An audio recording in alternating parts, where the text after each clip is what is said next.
मसरूफ साहब का, मेरे भाई सरदार राज़िक साहब का, दोनों भाइयों का मशकूर हूँ। जो सवाल करना है आप मुझसे करें। सर जी मौसम सर्द हो रहा है, सियासी माहौल गर्म हो रहा है। 30 सितंबर तक सियासी आसमान पर उतार चढ़ाव आएगा। ये आज नहीं कहा, 6 महीने पहले कहा।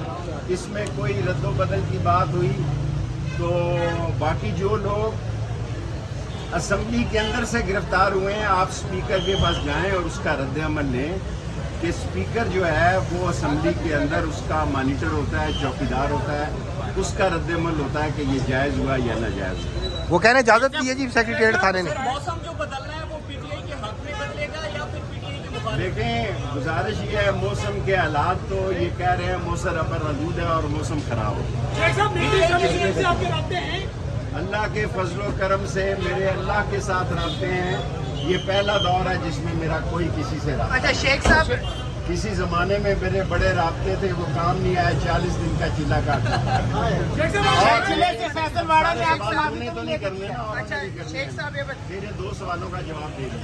शेख साहब ये बताइएगा कि आपके और इमरान खान का आपने उससे ताल्लुकात है, आप जलसे में ही नजर आए सर, या बुलाया नहीं गया या आप खुद नहीं गए? देखिए, मैं आपसे अर्ज करूं कि जो एक ही बंदे से मेरे तल्लुकात है, मेरी अपनी पार्टी है अवामी मुस्लिम लीग।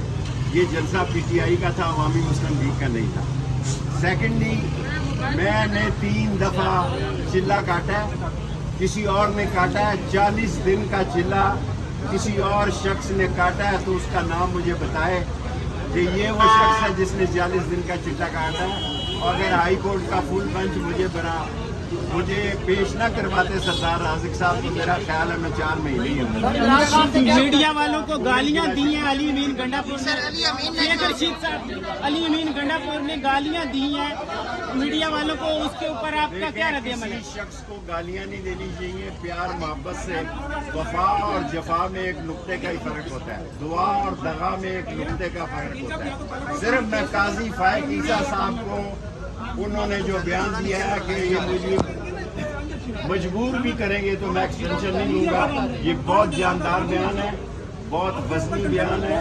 और मैं समझता हूँ कि उनके इस बयान को आपको एहतराम की नज़र से देखना। जजेस के ऊपर बुलाने जा रहे हैं सर। आपने कितने सवाल? जजेस के ऊपर बुलाने जा रहे हैं। इसका कोई सवाल रह गया? 3 सवाल। पीटीआई और दावा कराने में आप किरदार अदा करेंगे? इस असेंबली की तरफ कोई नहीं देख रहा। आप सब लोगों का काम है कि आप स्पीकर से कहें कि असेंबली के बाहर से जो गिरफ्तार हुए सो हुए। जिन लोगों को सुबह नाश्ते के बाद अंदर से गिरफ्तार किया गया है वो बड़ा गैर मुनासिब है। और एक और बात कहना चाहता हूँ, आखिरी बात, 8 सितंबर को रावलपिंडी में जिसने भी नाके लगाए हैं, मरी रोड से तो कोई जुलूस नहीं निकला जी। मरी रोड पे 3 नाके लगे थे, सारा शहर मफलूज हो गया। 11, 22 पे आसिम साहब के और एक और साहब का मुझे नाम भूल गया, वो बेचारे 11, 22 में ही अल्लाह को प्यारे हो।